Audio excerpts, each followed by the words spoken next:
পান্ডা ভালোবাসে না এমন মানুষ নেই বললেই চলে। তাই আজ ভাবলাম আজকের কাজটি পান্ডার ওপরেই করি। ভাবতে ভাবতেই হঠাৎ মনে পড়ে গেল কিছুদিন আগে মোবাইলে দেখেছিলাম একটি চিড়িয়াখানায় একটি পান্ডা বাঁশের ওপর দোল খাচ্ছে। আর মনে মনে ভাবলাম আচ্ছা আমি যদি ওই দৃশ্যটাই বানাই। আর তখনই ঝটপট মোল্ডেড ক্লে নিয়ে বসে পড়েছি আজকের কাজটি করতে।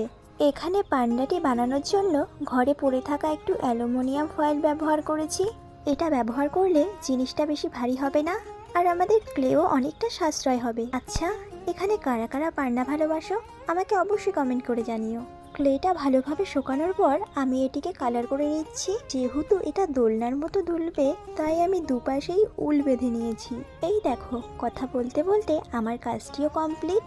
সবশেষে আমি এই দড়িটাতে আর্টিফিশিয়াল পাতা ব্যবহার করেছি। তোমাদের এই পান্ডা বানানোর আইডিয়াটা কেমন লাগলো আমাকে অবশ্যই কমেন্ট করে জানিও।